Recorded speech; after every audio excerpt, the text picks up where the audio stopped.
Week 6 here of high school football here in Kansas City with Dale Clisso, Krebs KC, and Mick Schaefer of KSHB 41. This is Snap Tackle Pod. Thanks for watching or listening to it. Beyond, we're past the halfway point. We talked about it last week. Hey, we're going to hit it. We hit it, and now we're just kind of down the home stretch, or at least the back half here. Yes, it's depending on when you're watching this, it could be October. You wouldn't know because it's still like 85 degrees outside. We've hit third summer. I am forced to watch the weather every night, multiple times on the news. And We watch it, and my it's wife like 80s complains. all week. It might dip to the high 70s by the weekend, but more 80s. Yeah. My wife teaches fifth Going up. grade, and she's done with the heat on the blacktop at recess. She's done. He's done with the what? The heat in the Yeah. blacktop at recess. Yeah. I mean, she's ready to be able to throw a sweatshirt on. Like the gear I wore last week. She's A got lot her of piece of good gear. hoodies I'm ready to wear. Yeah, I don't know, exactly. I mean, for me, I work in the basement, which is always 5 to 7 degrees cooler than upstairs. We keep our house pretty cool upstairs, so I'm usually in some sort of sweatshirt or something down here. But for my wife, who works in a school and has to go outside once a day, it's she's done with the heat. All done with it. So, in fact, Friday night, high is 88. So, Yeah. I mean, Sure. there's not a ton of humidity as we do the first 20 minutes here on weather. There's not a ton of humidity out there because it hasn't rained, but it's definitely not going to be the coolest. And I'm sure kids aren't exactly hydrated We're still necessarily in the way they should be. guys cramping Yeah, stage of the I guarantee you there'll be a cramp or two on Friday night. 100%. 100%. All right, let's look back on last Friday night and some of the big games and surprising stories. First one for me, I thought the biggest win of the night, maybe the best game, was a couple of green teams out here on the western edge of the coverage area. Baser, they were hosting DeSoto and got a big win over their rivals, the Wildcats. Yeah, that was they led most of the game, and then DeSoto came back at the end and grabbed the lead, and they got the ball back with I think about 3 minutes left, and marched down the field and scored a touchdown with about 13 seconds left in that game. And everybody I've talked to who was at that game said it was just fantastic football, just a great high. First off, those teams are they know each other really well. They've been playing each other the last few years now that DeSoto moved into the UKC, and so they really have a good sense of each other, and it's a good rivalry. It's a fun rivalry, and just a really good game of two teams that, who knows, depending on how the bracket shakes out, could see each other again down the line in that 5A bracket on the east side. So, no, Carson Dixon, the quarterback from Basel Linwood, had a big throw there to I think it's Noah Masters, maybe, who caught the winning touchdown. So yeah, it a great finish to that game. And hey, DeSoto got it with 13 seconds left. They got it about the 40-yard line. Yeah. They had a chance to do something. They a little flip around, but that's about all they got off there at the end. But no, great game, great win for DeSoto, or for Basel Linwood. Well, and forecasting things, and Rod Stahlbaumer does not want us to do this right now. He wants to focus, just on Topeka West this week. But this is the Basel Linwood team. You look at the schedule: Topeka West, Tonganoxie, Topeka Seaman, and Lansing. It's a team that could very easily enter the playoffs undefeated. No. Yeah, they could. I think that Tonganoxie, Seaman, and Lansing all pose a threat. I mean, those are all teams that have won some games. I know Topeka West is a little outmatched. Probably they've been struggling a little bit this year. But Tongie's gone down to Spring Hill and got a win. Seaman got off to an 0-3 start, but I think they're playing better. Lansing's playing a little better. But yes, they've got a shot to go 9-0. There's no doubt about that if they handle their business. Yeah, it could be, an Aquinas at number one in that east side of 5A if they continue to win, and then Basel Limit at number two, which Or don't forget about one Washington Wildcats. the Washington Wildcats. That's a great And question here. Let me take a look at their schedule. Is there? yes, I feel like I looked and I saw someone that I saw that could derail them here, but I'm gonna pull up their they've got Atchison this week. They're at Atchison. Which Atchison's the one. is a tough Yeah. one. But then they go Wyandotte, Schlegel, and then Highland Park, which they should be. And the thing for Washington is if they Atchison's can, 3-1, and they've been rolling as well outside of the yeah, Ottawa game.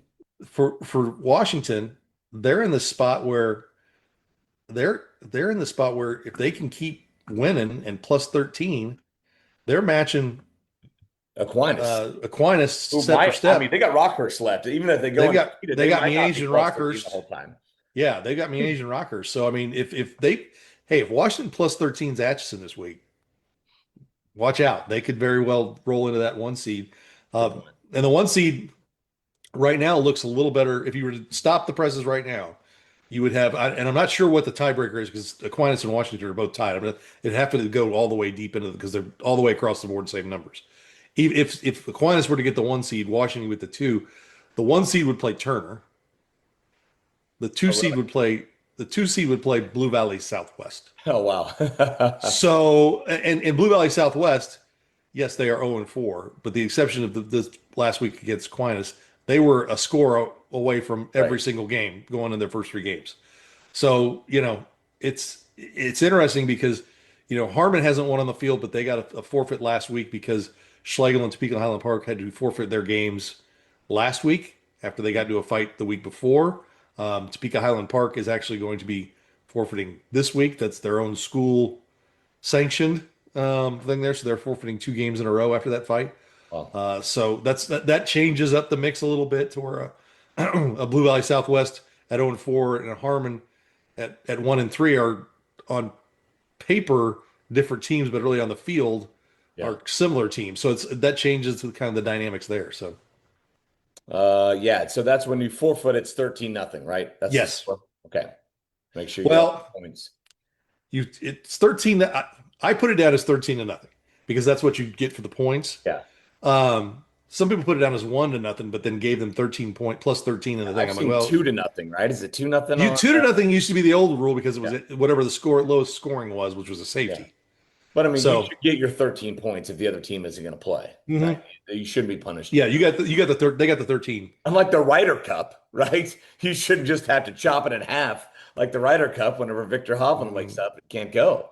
Well, I could go on about an hour about the Ryder Cup, mostly on. Actually, I'll give my wife credit. We were watching the end of the Ryder Cup as it was getting close there as it had the sense of maybe getting close. It never really got that close because they had to sweep out.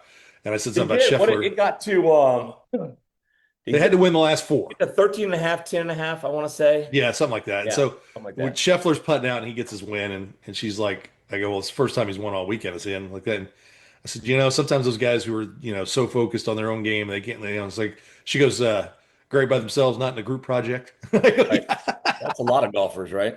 Yeah. And too, a lot of times, look, and I don't just look at, this is my only thought on the Ryder Cup and go back to high school football. I don't just look at, okay, did you win or lose? I mean, guys can go out and fire a 66 and still lose in a match Yeah. event to a guy who shot a 68 or 69, Yeah. right? Because it's all about, okay, hole by hole. When did you do it? So a lot of times, like there's been a couple times in Scheffler's career, like I'm like, he was 5 under. I'm not going to be like, oh my gosh, he sucks in this competition. No, just the other guy was better. And so, yeah, that's my one thought on that. But yes, the golfers overall aren't great in group projects because they've been individuals their whole life. They aren't Yes. good in a team setting. Except But football players are great in team apparently setting. the Europeans grew up playing football and Yes. baseball all day, and they're good with it. All right, back to high school football. Hey, we were talking about the Kearney North Kansas City game leading up in the last week. That ended up being a close game. Yeah, they're at the end. They got 24-6 or 24-7. Scored a couple touchdowns late. It looked, it's just one of those things. There's two good teams, and North Kansas City kind of put it together there and had some good scoring drives. But no, it was a good showing, I think, by both teams. I think Kearney just showed that they can line up against Class 6. They get Green Valley this week, so they're through their Class 6 portion of their schedule. Now they've got one more Class 5, and which is a good thing. They're getting bonus points because Savannah looks like they're going to roll through undefeated in that district too. So they'll keep Savannah kind of arm's length there. But no, good win for Kearney. Watched most of that game. They looked pretty good offensively and defensively. They were able to match the speed and kind of shut down that North Kansas City offense that had been rolling the Yeah. first 4 games this season. But then also, I credit North Kansas City defense. We talked about like, okay, and both teams are going to score, but you held Kearney to 24 points. Yeah, no, they did a good job. So no, I think both those teams have got a bright future ahead of them in their districts, and it'll be interesting to see how the rest of the season plays out. Yeah. This is kind of off the radar, but Winnetonka has shut out 4 straight teams. Is that right? Yes, They got yes. 4 straight shutouts. I They're a don't care point who away they're from being playing. That's undefeated. great. Yeah, they're a point away from being undefeated, and Michael Cobbins, the coach up there, Yeah. really has got things that they kind of broke through. The last few years under Coach Crutcher, they would get close, they wouldn't finish games. Now they've got this defense that is just look. Excelsior Springs in Raytown are kind of younger teams. Granby's a younger team. Cameron's a pretty solid. It's Class 2 though. Yeah. That's the thing, but it's much like Platte County hanging 57 on Belton in the first half, that's tough to do against a JV team. Right. I mean, 100%. four shutouts in a row is tough to do if you're They're on a playing JV. 175 to nothing run here, Dion. Now it's gonna get interesting for And them all of down the those are line. road games. Is that right? Yes. What? They have 4 road games in a row? Yeah. Who's making this schedule? What are we doing? They had a weird one this year. That's the way it was. So they got Lincoln Prep at home this week. They got Chrisman. I would think they've got a good chance to win both of those, and then they close with Kearney and Smithville.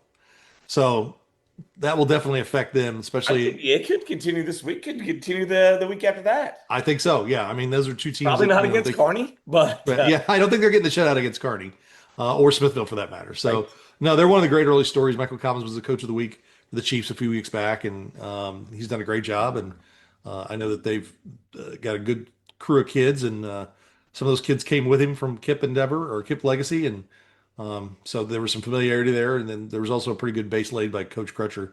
Yeah. And Coach Cobbins talked about that when Coach Crutcher stepped down. Any other big wins from Friday night? I saw Lake Northwest got a good one over Shawnee Mission Northwest.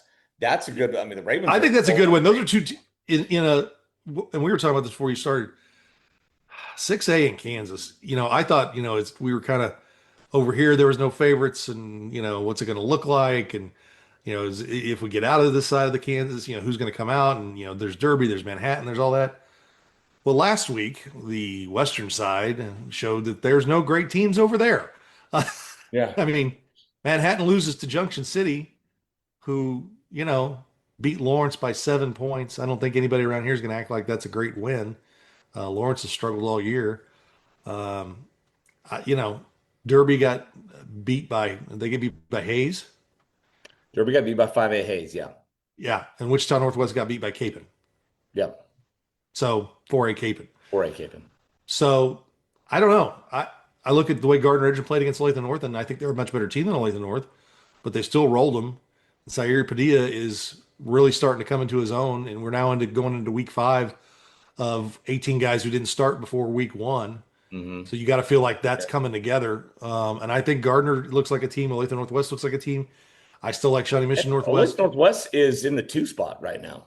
Yeah. On the Olathe West isn't bad. I mean, there's no clear-cut favorite, but if you had to pin me down right now, I'm just going to go Gardner. Just because because those seniors know nothing but playing in a state championship game. Because even if they did play in a state championship game as a freshman, they know what that season was like because they lost in the state championship game that freshman year, and then they won the last 2. So anytime you have that kind of level of experience, makes you a little bit ahead of the game, as one Mill Valley would know after winning 5 straight in that one run. We haven't talked yet since the Kansas classification came out last week, right? Yes. Let's get on that before we get to this week. So big news there. Mill Valley's moving to 6A starting next year for 2 years. Aquinas moving back down to 4A, and they're deep into 4A. It's not like they're the highest, the biggest enrollment for 4A. They're like 7 down. Yeah, they are. And so it's getting Miege stays there. St. James is going to stay in 5A. So those are the 2 biggest takeaways on the east side in Kansas. Well, and like you talk about teams that moved, Piper moved up to 5A. But when you look at the numbers, like you said, Arc City is the biggest in 4A, followed by Lansing, Sumner, Great Bend, Highland Park, and then Aquinas. So, the Rod Stahlbaumer told me a couple weeks ago they thought they might be down in 4A. They were close. They're the next to last 5A team. I mean, I'm just saying Aquinas could be down there for more than a 2 year cycle. Yes. Because they were down there for 2 years. They bounced back up. And well, St. James is 1, 2, 3, 4, 5, 6, 7, 8, 9, 10, 11. They are the 12th from the bottom, so they're almost to the halfway. And Miege was And, there forever. All right. I and mean, Miege is going to be in 4A until they're the seventh biggest, eighth big, nine big. If I can count here, one, two, three, four, five, six, eighth biggest in 4A, just ahead of Ottawa. But look, they're the eighth biggest. Bonner or their ninth biggest. Bonner is right in front of them, mhm. and they're 80 students bigger than them. So 80. there's You're a right. it's like you get to Bonner and then there's a jump down Yeah, exactly. to Miege Yeah, and Miege is Ottawa and Bueller. still, 150 away from, Yeah. potentially jumping up more than that, 160, 170 from going to 5A. Mill Valley's the smallest 6A for football, yet still We've 30 been students ahead of Blue Valley. we've been waiting for Mill Valley to jump to six for it seems like ever. I didn't think it actually was going to happen. And so because they've been, but even though they've been 6A in every other sport, but 6A, and we all know, but well, hopefully we all know they count different. And there's a lot of times there's like in basketball, there's 36 6A schools Yeah. doing football and all that. So yeah, that'll be a change of pace. It's funny on the east side, if my math is correct, the 16 teams are going to be Blue Valley Northwest, Blue Valley West, and the entire Sunflower League. Is that right? Well, you got Wyandotte. So somebody's going west. Okay. Wyandotte is the biggest But Lawrence Kansas City. schools, yeah, would probably be going west. You're One of right. the Lawrence schools would probably be going west, probably Free Or State. two. Are there, did I miscount? That would be funny if Free State went west and, and Lawrence was east. Or which one's further east? Is Lawrence further east than Free State? I thought Free State was out on the western side of town. Yeah, Am yeah, I yeah. wrong? So Free State would go west and Lawrence would go That's east. now it's been like that over the last 7 or 8 years. They've been Free State split. went, they were split. I think Free State was the first one to go over, then Wow. Lawrence went Okay. over. Then at one time, Lawrence, Gardner, and Free State were all for a 2 year cycle were all in the West. Yeah, Wyandotte, man, they got a lot of kids. Yeah, Wyandott's the biggest metro, just ahead of Olathe Northwest. Yep. Yep. And then, but then nobody else in that KCal or what do they call No, it? Is Meadowlark, Meadowlark. is in 6A, I don't It's your believe. state bird, dude. Come on now. State bird, sorry. They should name something after the state reptile, which is the ornate box turtle. Come on. All right, so could be interesting next year. It'll be interesting this year. So let's get back to it. Looking ahead to the Remax Big Three games of the week. Let's bounce back to the Missouri side. This is going to be our game of the week. And it's a huge one. Could be the game of the year in Missouri. Blue Springs South. They're at Lee Summit North. Is that right, Dion? Yes, that is right. They're at Lee Summit North, and this was a close game last year. Lee Summit North won it. Blue Springs South has been just handling people left and right, doing it without some of their better players. Last week they were down starting middle linebacker, one of their top two receivers. They've been down two running backs for the last few weeks. I don't know if they'll get one of those guys back. Like a lot, I think a lineman. I think a lot of those guys are probably going to be back this week. But to go and hammer a Staley team that was coming off a win at Blue Springs the week before, Mhm. they've been rolling. And then Lee Summit North got up big on Blue Springs, and Blue Springs made a furious comeback. It finished 41-28 because they threw a pick six at the buzzer. But Blue Springs was driving down a score there at the end of the game. There were some turnovers in that game that helped Blue Springs come back in that one. So now it's I think a lot of people had this one circled when the season started, and we finally got here to it. And this is, if you're Blue Springs South, this would be a signature win for this program in the 4 years of Alma Wellness And if they put you get in the it. driver's seat, right? Should put you in the driver's seat in your district, definitely in the conference. The district is interesting because Jeff City Helias is in that district. Mm. And let's just say they maybe don't play the same strength of schedule that Blue Sure. Springs Yes. South does. So they've got to keep their foot on the pedal, to say the least, because they're going to get, Helias gets like Sedalia Smith Cotton, Columbia Battle. I mean, some teams that aren't great, and they should, they get Jeff City and Capital City, and just not the same caliber of teams that you'll see in the Suburban Gold. So, the Blue Springs South, you got this game, and you got Blue Springs coming up in a couple weeks. These are really, everything's kind of right in front of you. And for Lee Summit North, hats off to them. They've gone through, early season turmoil in the sense of, they lost their coach, but Deron Washington has stepped in and has steadied that ship. They went down to Bentonville. Arkansas and lost to Bentonville, which I'd heard going into this. He's like, oh, this Bentonville's team down, and I tuned in. They're like, well, we're 4-0, and Yeah. Yeah. we're ranked number third overall in Arkansas, which Arkansas has 7 classes. So, yeah, so Blue Springs South goes Lee Summit North, Liberty, Blue Springs the Yeah. next 3 weeks. Yeah. So that's the conference will be won or lost in the next 3 weeks by these teams that are that go because Lee Summit North closes out with Blue Springs South, a Liberty North team that's playing better. Yeah. Um, Lee Summit West, and then Lee Summit, a team that everybody that a lot of people thought would be pretty good. They got their first win last week with their team getting healthy again, and so they're kind of finding their way a little bit. So that's kind of how those teams close out, and um, you know, so this is a good one. I think it's going to be interesting to see how the defensive Blue Spring South plays, how they can limit the big plays that Lee Summit North comes up with because that's a lot of what they do. Yeah. It's big plays that they capitalize on. If you can limit them from making big plays, it changes the game. I mean, you know that as well as anybody.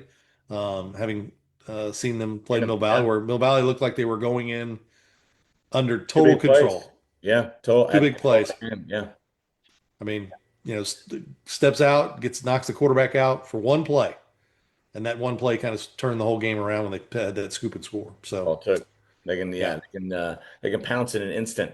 All right. The other one we have St. James going to St. Pius. Is St. Pius a Kansas City, Missouri Metro team? I thought they were, but they might not be, considering at Little Rock Catholic, at Gardner versus Cardinal Ritter out of St. Louis.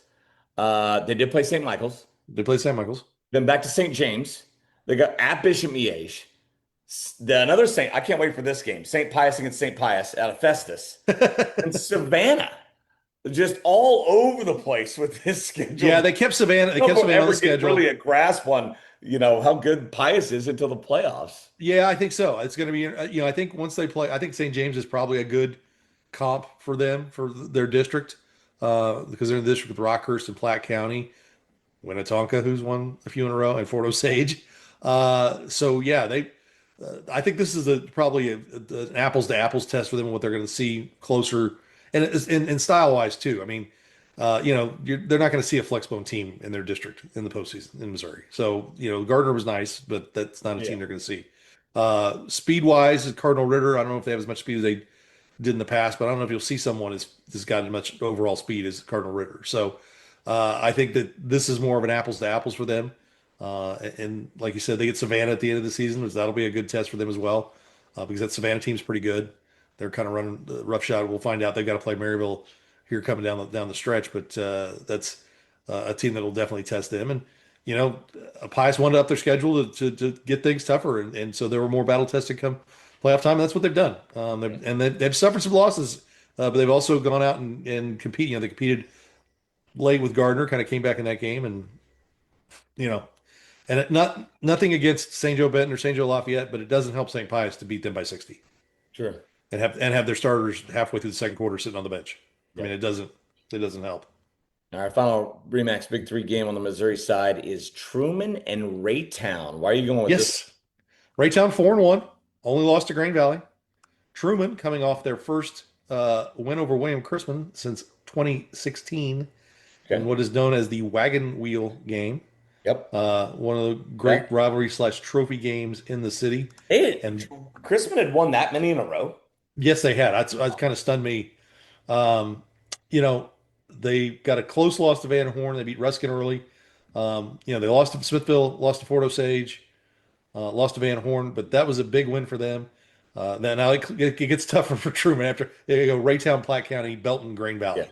Yeah. This is how they close out. So, no, Greg Smith, their first year head coach at Truman. Well, Raytown's got Fort Osage and Platte County left too. So yes, but no, I think both those teams are improved, and you can see what they're doing, and gives a chance to we don't talk about Truman that often, and that last week win was a big win for them, and they've got a good test against a Raytown team that's pretty solid, and Raytown's gotten to the point where they're beating the teams they should beat, and then when they get teams that are tougher, they've got to go in and get those wins. But this is definitely a good game for both these teams.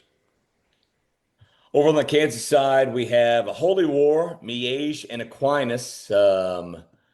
Annual battle, Miege, a typical Miege team that's been dominant this year, but usually doesn't matter when these two are playing. It doesn't Where they're matter, but at, man, talent wise, this is usually a close one. outside of St. James grabbing a lead on him in the second half, Aquinas has been pretty dominant all season. Aquinas, yes. I Yeah. mean, that's what I'm saying. It's like I Miege is better than they were this time last year, and they went on to play for a state championship because they lost their first five last year. But Right. no, I think it should be a good game. But Aquinas is playing so well right now that it really makes you wonder, if anybody can kind of get in front of them the way they're playing right now. I mean, the way to beat them is, of course, try to get ahead of them Yeah. and make them play from behind. But you got to get ahead of them. St. James did that for like, I don't know, 3 minutes, 4 minutes, something Yeah. like that. That was about it. Yeah. So And you're not going to get a whole lot of possessions in those games. no, so you got to cash on every chance you get. Yep. Nice. That should be a good one. That one is at Aquinas, I believe. Yes. That one is at Aquinas. Elsewhere in Kansas, Shawnee Mission Northwest at Mill Valley. It's homecoming for the Jaguars. Northwest, man, they're right there. They're playing some close games against good teams, but they're unable to kind of get those wins. Yeah, no, I mean, They played two other Northwest so far, haven't they? yes, they played two other Northwest and not won either one of those games. They were pretty close games. Mill Valley, I mean, got a win over Lawrence last week. They look pretty good, but no, I think this is a great game. It's maybe a quick one. Both teams like to run the ball, so there could be quick homecoming. And did they do the dance on Friday or Saturday? They do it Saturday night for the dance. I You think got kids Saturday there. night dance. Yeah, I have one kid left. She's an eighth grader. Hopefully, she's not going to the high school dance. Well, no, yeah, you don't. Yeah, that's you better be on top of that. Yeah, I better Make be. sure. But yeah, that'll be homecoming. Is Northwest running the flex They run bone? flex bone. Yeah. Their quarterback is his name is escaping me, and that's why I'm going to look it up as we stand here. Um, he has been fantastic this year, and he looks the part. And he is Trey Woodruff, Okay.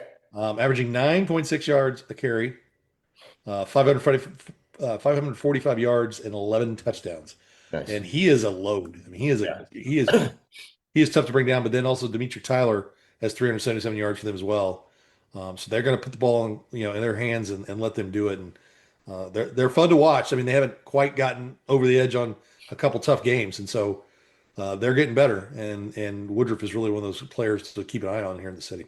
Yeah, they're 2-2. Nice win over Olathe West, but then a loss to Olathe Northwest last week. For Mill Valley, they kind of got a stretch of games here against teams they're going to be favored against, should beat, but three teams are kind of licking their chops to take the next step because it's Northwest, Olathe West, and then Olathe Northwest. Two teams we've already talked about that are kind Oh of yeah, in 6A that'll be kind of seeing like, okay, we knock off Mill Valley here, then things could really open up for us, seating wise and all that in 6A. no, I agree. I think it's a spot for uh, Mill Valley to kind of make sure they're paying attention to what they're doing Yeah. because you don't want to get too far down that bracket in 5A. That's Go so with the one loss. from Mill Valley, you want to keep it right there with one loss. Yeah. But as we talked before, you go in at 7-1, that could be 4 seed, right? That could be Mhm. 4 seed because you might have three undefeated teams ahead of you. 4 seed at best. Yeah. You have DeSoto at could have just one loss. Although they got a tough game against Blue Eyes Southwest coming up, and so 5A is interesting. Every week, I don't know if it's K Preps or one of the sites puts out the undefeated teams left in all the Mhm. classes, and like there's one in 6A. There's even down in like 8-man Division 2. There's one. That's it, and then 5A. There's 5 or 6 left. I mean, Well, because they were beating up on 6A and 4A. they I mean, are. Yeah, they are. And lastly, in Kansas, it's going to be Olathe Northwest, we just talked about, and Shawnee Mission North. Think the Bison can come strong? And the one thing that they've done is they put some points up. get one. Yeah, I mean, they put up 24 against Olathe West last week. Didn't get the win. They lost 42. I mean, defensively, they're giving some points up.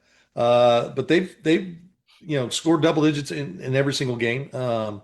Scored 27 on Shawnee Mission Northwest in week one, 14 on Olathe North. I mean, I think that they got a new coach there, Danny Long. And this is kind of one of those, kind of like the Truman Raytown game.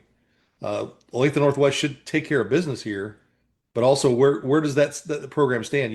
I talked to Nick Foster from Shawnee Mission South. That's an improving program, though they may not be getting the W's that go along with it. And that's sometimes people get lost in the W's because what happens this year, if Shawnee Mission North is able to come out and score, 24, 28 points on teams week in, week out, maybe they're figuring something out and they will be better, coming down the line because, really their schedules are Olathe Northwest this week, then Shawnee Mission East. And then maybe there's a chance with the Lawrence team that's kind of down that they can maybe sneak in and get a win there. Because then they close with Mill Valley. But yeah, Olathe Northwest looks really good, and this is a if you're Olathe Northwest, this is a team you should beat. Yeah. You need to come out and play well. I mean, that's the test there. Are you coming out and taking care of your business and going on with your day? All right, you can go to prepskc.com to find out the stat leaders as well. And it's funny, Dion, when you each year when this time you start looking at Simone Awards and now the McCarthy Elite Team and all that stuff. And a lot of times, the who we feel are the best players out there don't have the best numbers. Not this year, right? I feel like the two leaders in the clubhouse right now, not the clubhouse, but two leaders right now for the Simone Award and for taking the running back and quarterback position in your McCarthy Elite Team are Rocco Marriott and Cal Arndt. And I they're would agree blowing with that. everybody out of the water Yeah, statistically as well. They're checking all the boxes. yeah. Mr. Marriott's having quite the season. He's got 15, almost 1,600 yards in 5 games. And how many touchdowns? It was 16 before last week. 21. He's averaging more than 4 touchdown passes per game. Completing 80% of his passes, averaging 300 yards a game. It's funny because Platte County is so good. They have so many great players at every position. It's almost like Oots is like, we're just going to make sure Rocco gets the Simone Award this year. We can do whatever we want. This is what we want to do. We want to throw for 4 touchdown passes a game. Well, he's on pace to put up one of the biggest seasons. I mean, he's going to play possibly 13, 14 games. 14 games, right? I mean, Or is it 15 in they'll play 14 if they get the one. Well, here's the fun part. If they don't get the 1 seed, why would they not get it? well, because there's some team called Rockhurst who has Class 6 teams on their schedule. And currently, as it lies, they are a solid point behind Rockhurst. So, and only the 1 seed gets a bye? Only the 1 seed gets a bye. So they could get, if they were to go, they could be 15 games, which means he would be a third. If he were to continue this pace, he would be close. He would be 60 plus touchdowns. 60 touchdowns, close to 47, 4,800 yards passing. We're talking, I mean, we're talking numbers that like Pat Mahomes put up in 16 games. Right. And the real question is how many second halves has he played? Mahomes wishes he got to 60. Yeah. Exactly. That's the other deal. They scored 57 in the first half last week.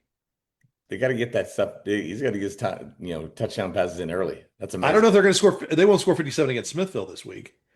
But after Smithville, But he might play 3+ quarters. yeah, he may play 3+ quarters. But I mean, it's they're in a spot, and they'll get the district, and that district's going to be tough, and they'll be playing, full games there. But they go Smithville, Truman, Ruskin, Raytown. Mm-hmm. That's how they close out. So I mean, and the thing about it is they've got a plus 13 everybody. They're going to keep up with Rockhurst. Rockhurst has Blue Springs this week, and so that will, maybe a spot where they won't plus 13, which will maybe bring them back down. But they get the bonus points for playing a Class 6 Blue Springs team. Let's over to Aquinas. That's Cal Arndt. He was at Yes. 255 rushing yards per game through 3 games and 11 touchdowns. What do you have last week? Do you know? He had the 170, I think, as well. I haven't seen the updated total. 170, bringing down his average. Yeah, he did bring. That's a thought I had when I saw the number, like 170 and 3 So touchdowns. he's at about 930 through 4 games, over 8 yards a carry. I don't know how many touchdowns he have. I think he had 2 or 3 last week. I'd have to look at. Like I said, I haven't gotten their numbers yet. He would be pacing at just through the regular season, Dion. He would be pacing at over 1,800 yards and knocking on the door of 30 touchdowns just through 8 games. I remember a couple of years ago. Dylan Dunn won at Blue Valley Southwest. Who was the running back at Grain Valley? Just ran all over everybody. Yeah, Right, over 2,000 yards. Remember him? Yes, I'm gonna look him up We'll here. figure it out. I remember talking to him at the Simone Award ceremony because he was a finalist. And I said, look, man, just about any other year, you would have won this, right? You just had a unicorn on the other side that put up a Ty Williams. was it? Ty Williams. Ty Williams.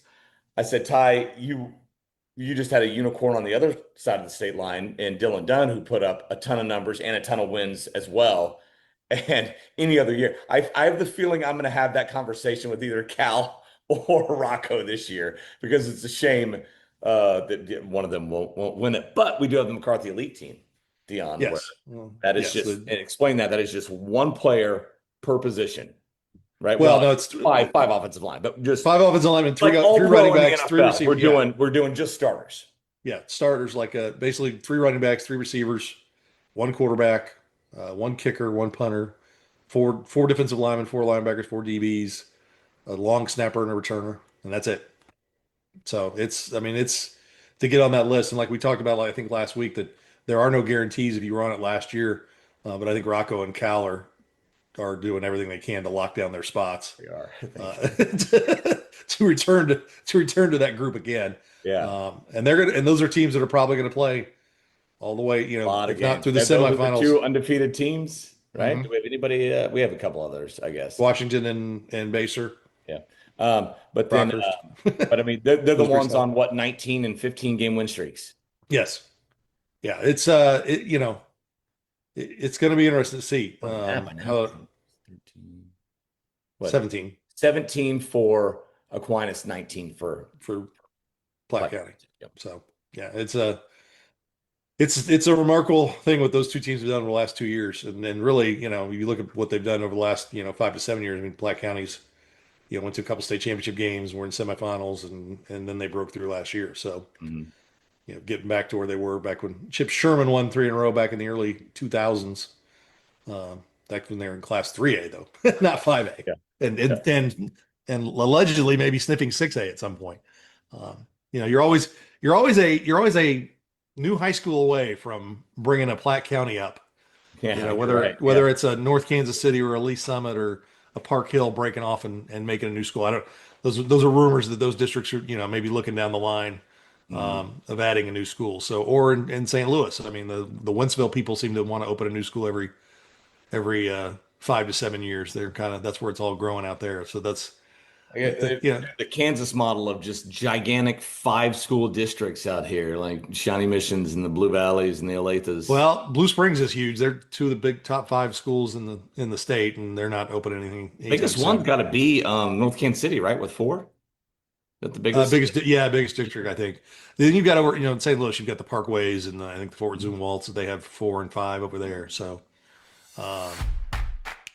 yeah, it's definitely interesting. Yeah.